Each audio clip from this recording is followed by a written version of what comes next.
Hello மக்களே! So இந்த ஒரு வீடியோ எத பத்தினது அப்டின்னா, கண்டிப்பா தம்ப்லைன் பார்த்திருப்பீங்க.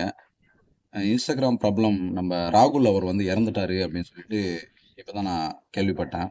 என்னோட நண்பர் ஒருத்தர் Instagram ஸ்டோரி போட்டிருந்தாரு. சரி கன்ஃபார்ம் பண்ணிக்காம நம்ம எந்த தகவலையும் மக்களுக்கு சொல்லக்கூடாது அப்டின்றதுக்காக தான் வெயிட் பண்ணி அவர கான்டாக்ட் பண்ணி, கால் பண்ணி எல்லாமே டீட்டெயில்ஸ் கேட்டேன். அவர் கன்ஃபார்ம் பண்ணதுக்கு அப்புறம் தான் இந்த ஒரு வீடியோ நான் மேக் பண்ணேன். என்ன அப்டின்னா, நெறைய பேருக்கு தெரிஞ்சிருக்க வாய்ப்பு இருக்கு ராகுல. ஏன்னா ஒரு ஃபேமஸான ஒரு பெர்சன் தான். Instagram, YouTube 2த்துலயுமே தெரிஞ்சிருக்க நெறைய வாய்ப்பு இருக்கு.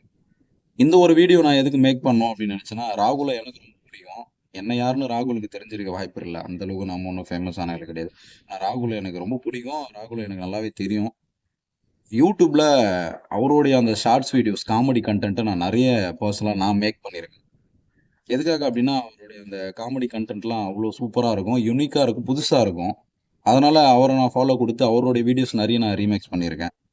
நல்ல ஒரு டேலண்டடான ஒரு பையன். ஒரு 25 வயசுக்குள்ள தான் இருக்கும் அப்படின்னு நெனைக்கிறேன். ஆக்சுவலா அவரோட நேட்டிவ் வந்து ஈரோடு அப்படின்னு சொல்றாங்க. பைக்ல போகும்போது பைக் கண்ட்ரோல் இழந்து ரோட்டோட சென்டர் மீடியன்ல ஆக்சிடென்ட் ஆகி இறந்திருக்காருன்னு சொல்றாங்க. கடைசி டைம் வரைக்குமே டாக்டர்ஸ் ட்ரீட்மெண்ட் குடுத்துருக்காங்க. காப்பாத்த முடியாத அந்த கடைசி கட்டத்துல தான் உயிர் பிரிஞ்சிருக்கு.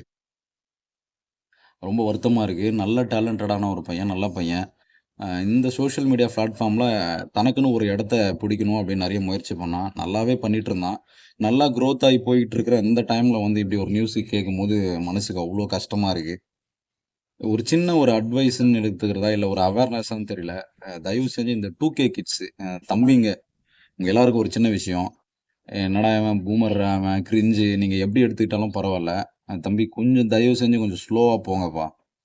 இந்த ஒரு 10 கேர்ள்ஸ் இருக்கிற இடத்துல வந்து ஃபாஸ்ட்டா பைக்க முறுக்கிட்டு போயிட்டு இந்த வீலிங் பண்றது, இல்ல கிரவுட் இருக்கிற இடத்துல இந்த வண்டிய ரொம்ப ஃபாஸ்ட்டா ஹாரன் பண்ணிட்டு ரேஸ் பண்றது. இதெல்லாம் வந்து நீங்க கெத்து அப்படின்னு நெனச்சுக்கிறீங்க. அது வந்து ஒரு கெத்தே இல்ல ஆக்சுவலா. அந்த கொஞ்சம் புரிஞ்சுக்கங்க. ஒரு அவேர்னஸ் தான். இன்னைக்கு இப்படி ஒரு உயிர் போயிருக்கு. நாளைக்கு இன்னொரு உயிர் போகாம இருக்கிறதுக்கான ஒரு சின்ன விஷயமா கூட இது இருக்கலாம்னு நெனைக்கிறேன். முடிஞ்ச அளவுக்கு ஸ்லோவா போங்க.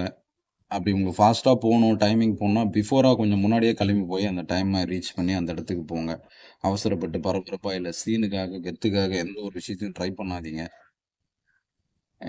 ரொம்ப வருத்தமா இருக்கு. ராகுல் அவங்களுடைய குடும்பத்தாருக்கு என்னுடைய பிகேஎம் விளாக்ஸ் யூடியூப் சேனல் சார்பாக என்னுடைய ஆழ்ந்த அனுதாபங்கள். அவங்க அதிலருந்து மீண்டு வரணும். ரொம்ப கஷ்டம் தான். அப்படிலாம் நம்ம சொல்லலாம். ஆனா, அவங்க மீண்டு வர்றது ரொம்ப கஷ்டம். ஆனா, அவங்க அதிலருந்து மீண்டு வரணும். கடவுள் அவங்களுக்கு அந்த ஒரு வலிமைய குடுக்கணும் அப்படின்னு பிரார்த்திக்கிறேன். ராகுல் தம்பி அவனுடைய ஆன்மாவும் இறைவனிடத்தில இளைப்பாற கண்டிப்பா பிரார்த்திக்கிறேன். ரொம்ப உண்மையாவே ஒரு வருத்தமான ஒரு நிகழ்வு. நான் நெனச்சு கூட பார்க்கல. ஒரு ஷாக்கிங்கா இருந்துச்சு அந்த அந்த ஸ்டேட்டஸ பார்க்கும்போது.